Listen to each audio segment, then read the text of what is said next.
So 10th class, here is your new chapter, that is the probability. So the first one is the probability. The name of probability meaning is that the chances and likely, किसी भी चीज़ का chance अगर होना या same how होना जिस जो straight way में हो, ठीक है.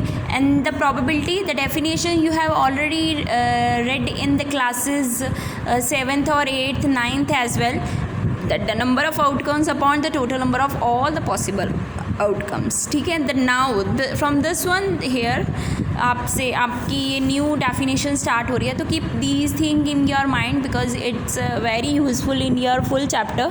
That first is complementary of elements. क्या होता है? That sum of two probability means P E, the main probability, and P E not जो इंक्लूड नहीं होती है इज इक्वल टू हमेशा 1 होती है. तो इससे हम ये फॉर्मूला निकाल सकते हैं that P E not is equal to 1 minus P E, और P E is equal to 1 minus P E not. इसको हम बोलते हैं complement of the event.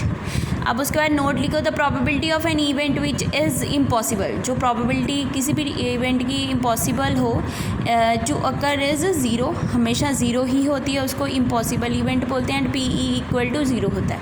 That probability of an event which is sure to occur, जब वो अकर करती ही है हमेशा 1 होती है, और उसको हम श्योर इवेंट और सर्टेन इवेंट बोलते हैं. That P E is equal to 1. And the same thing, the sum of two probability of an elementary events of an experiment हमेशा 1 के इक्वल होता है. The probability of event can be any number between 0 and probability of number किसी भी event की हमेशा 0 और 1 के बीच में लाई करती है. तो these are the important things. And उसके बाद आ गया then event having 1 outcome is called elementary event.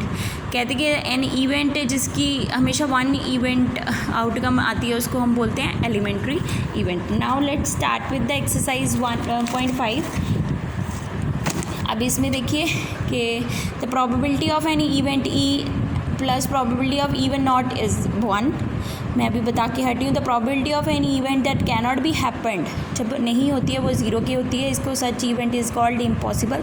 The probability of any event that is certain to happen, जो होती है वो हमेशा 1 की इक्वल होती है. Such event is called sure event. उसके बाद आ गया the sum of the probability of all the events of an experiment is dash, ठीक है, कि 1 की इक्वल the probability is greater than 0 and the less than equal to 1. 0 एंड 1 के बीच में लाई करती है. अब उसके बाद द सेकेंड वन क्या आ गया, following the experiment having equally likely outcomes. किसकी लाइकली आउटकम्स हैं ये बतानी है बेटा. जो तो स्टेटमेंट आपको सीधी डिफाइन है वो आपकी इक्वली लाइकली है, अगर थोड़ी भी बहुत चेंज लग गई है वो नॉट इक्वली होगी. A driver attempt to start a car, the car start or doesn't start. See 2 condition आ गई हैं, ठीक है. इसमें हम क्या बोलेंगे, that not equally likely. A player attempts to shoot a basket, कहते हैं बास्केट को शूट कर रहा है ही और शी. इसमें भी ही और शी बोल दिया, शूट भी कर रहा है या नहीं कर रहा है ये बताओ. ये भी क्या हो गया, not equally likely. A trial is made to answer true और false question. Answer is right और रॉन्ग, ये सही है. ट्रू फॉल्स भी हम राइट एंड रॉन्ग को बोलते हैं. ये क्या हो गया, equally likely. A baby is born, it is a girl और अ बॉय. एक बेबी हम किसके लिए डिफ़ाइन करते हैं, ऑब्वियस है बेबी हम गर्ल चाइल्ड के लिए भी यूज़ करते हैं, बॉय चाइल्ड के लिए. तो ये भी एक सीधी लाइन है, तो इसको हम बोलेंगे equally likely. Why the toss of coin consider to be a fair way of deciding which team should get a ball at a beginning of a football, ठीक है. तो कहते कि हम ऑब्वियस जो कॉइन की टॉसिंग है क्यों करते हैं, ताकि वो बिगनिंग पता लग जाए कि किस टीम के पास पहले बॉल जाएगी. यस, ये क्या, it is a likely equally likely event because ये हमें डिसाइड करती है कि किसके पास बॉल जाएगी. तो ये आंसर आएगा आपका, ठीक है. And then the next, which of the following can not be a probability of a event. कौन सी ऐसी, ऑब्वियस प्रोबेबिलिटी कभी भी नेगेटिव नहीं होती, तो B is the right answer. अब ये आ गया पी ई आपको दिया है which is the probability of E not. तो आप ऐसे लिखोगे, ये दिया हुआ है, ये आपके मिसिंग है, तो ये फाइंड कर सकते हो लाइक दिस, ठीक है. इन द 6th क्वेश्चन कहते हैं बैग कंटेनिंग, ये भी बुक पे ही कर लेना. 6th क्वेश्चन है, bag containing 11 favourite candies only. Malini take out 1 candy without looking into the bag. What is the probability she take out. Orange favourite candy, orange तो है ही नहीं बैग में, कितनी है, कौन सी है, लेमन है. तो आंसर क्या आ गया, 0. And lemon flavour candy, yes she has taken out 1 candy, तो आंसर क्या आ गया 1. Next, it is the given that 3 group of students, the probability of 2 students not having a same birth. तो मतलब आपको PE नॉट गिवन है, तो PE not आपको कितना दिया हुआ है 0.992. तो कहते हैं ये फाइंड करो 2 स्टूडेंट की, तो आप यही फार्मूला अप्लाई करोगे और ये आंसर आ जाएगा. तो ये कितना आंसर क्वेश्चन का आंसर हो गया 7th का. ठीक है, तो अब उसके बाद आ गया नेक्स्ट 8th क्वेश्चन. कहते हैं bag contain 3 red ball and 5 black ball. A bag ball is drawn at a random from the bag. What is the probability that the bag is drawn is red. Red की कितनी है, पहले total निकालो कितना होगा 8. Red कितनी है 3, तो 3/8 आंसर आ जाएगा. नॉट रेड कितनी थी, ऑब्वियस है वो क्या है वाइट ब्लैक बॉल, तो ब्लैक बॉल कितनी है 5/8 इज़ द आंसर. तो ये हो गया आपका 8th क्वेश्चन. उसके बाद in the 9th question same as it is. कहते हैं box contain 5 red marble, 8 white marble, 4 green marble, 1 marble taken. What is the probability taken out red, white and not green. तो सबसे पहले red की कितनी आ जाएंगी 5. टोटल कर लो 5 + 8 and 4, तो कितना हो गया ये इसका टोटल आंसर आ जाएगा 17. ठीक है, 17 टोटल होगी मार्बल. तो रेड कितनी होगी 5/17, वाइट कितनी होगी 8/17. दोनों की प्रोबेबिलिटी को ऐड कर दो 5/17 प्लस 5/17 प्लस 8/17, तो आंसर आ जाएगा नॉट ग्रीन का, लाइक दिस. ठीक है, ये आ गया 9th क्वेश्चन. पहले लिख लो टोटल मार्बल क्या आ गया 5 + 8 + 4, 13 + 4 कितना हो गया 17. अब आ गया probability of red marbles that is equal to 5/17. फिर उन्होंने सेकंड पूछा है, ये फर्स्ट का आंसर आ गया. सेकंड आ गया probability of white marble.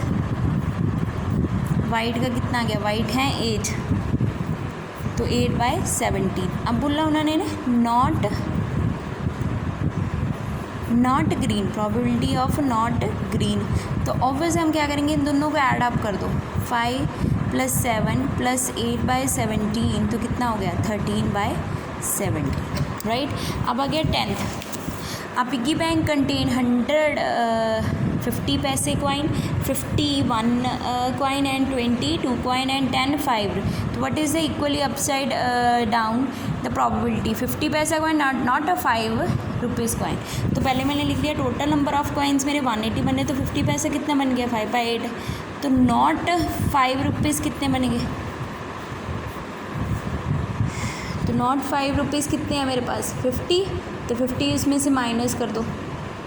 So yes, तो ये हो गया 130/180. तो आंसर कितना आ जाएगा 13/18. ठीक है. And then 11th question same as it is है. 11th में पूछा है Gopi buy a fish from the shop for is aquarium. The shopkeeper take out the 1 fish probability containing male female की और 8 फीमेल, मतलब फीमेल फ़िश की बात की और मेल फ़िश की, दोनों को ऐड कर लो कितना बन गया 13. तो probability taken on male fish कितना आंसर आ गया 5/13. ठीक है. अब उसके बाद है कि game of chance consisting of spinning and arrow, ये आपको दिया हुआ है 8 कितनी बार आया. ठीक है, तो प्रोबेबिलिटी ऑफ 8 बतानी है. तो इसमें हम पहले ऑब्वियस है टोटल कितनी आउटकम है 8, तो 8 कितनी बार आ रहा है 1/8 आ गया. एंड ऑड नंबर काउंट कर लो 1 2 3. तो ऑड नंबर कितने आपके पास 4 है. ठीक है, तो 4/8 आंसर कितना आ गया 1/2. ठीक है. Greater number than 2 1 2 3 4 5 6 6/8. Then number less than 9 कितने हैं 8, आंसर कितना आ गया 1. ठीक है, तो ये ऐसे like this you have to solve. It's too easy exercise, complete it out. If you have any kind of problem then you can ask. Only 25 questions are there, only 1 exercise is there, and try to solve it. Thank you, have a nice day.